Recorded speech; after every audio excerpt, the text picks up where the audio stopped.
Hi there, Andrew Sorman-Nilsson here from Think, speaking about trends and innovations, generations and communications. And today about the fact that your organisation can go from good to great to obsolete within a matter of hours today. We're living in an uber competitive society right now where companies constantly need to disrupt the marketplace. I think if it's one way that your company can deal with all of this change, it's really by creating the change that disrupts the market.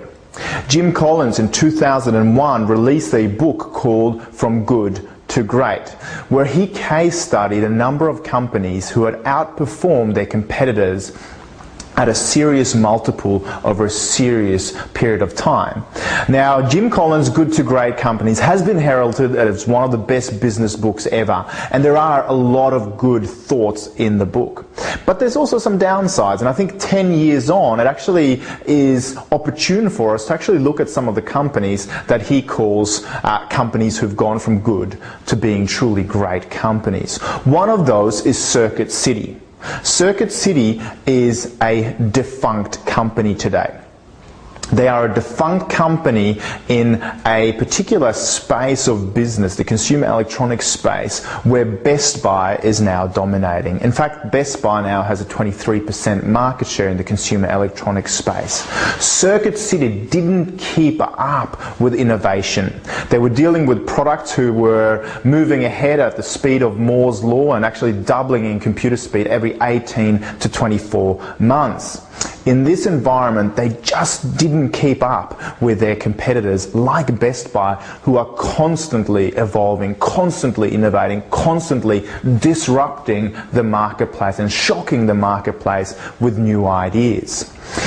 So it's interesting that you can go from good to being great to obsolete and defunct and bankrupt within a matter of hours, months, or even a couple of years. I think another example of going from good to great to being the kind of distant player on the smartphone market is, of course, Nokia today. Nokia was the coolest company for many years. And Nokia was all about connecting people, and we can still kind of remember that kind of visual burnt into our hands or our minds when it comes to Nokia, of how it actually connects people. But for a moment, the all pale male stale board of this Finnish company didn't keep up with the diverse innovation that was happening in Silicon Valley, where the iPhone was launched in 2007, and not far behind, the Google Android Open operating system was also launched.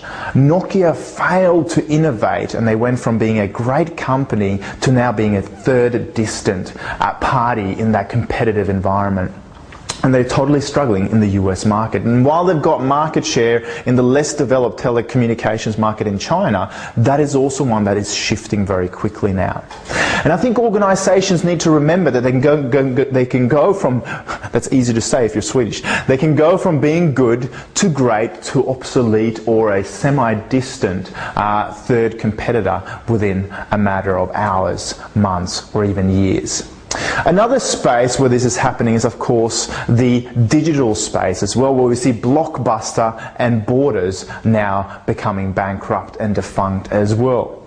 And the question to all future-minded organizations are, what are you doing to constantly disrupt the marketplace? The best way of dealing with change is perhaps to really create it, to disrupt the marketplace and to constantly innovate. And I think the key question you need to ask yourself is, what if you knew that your products or services would be irrelevant to your customers 12 months from now? What would you do differently?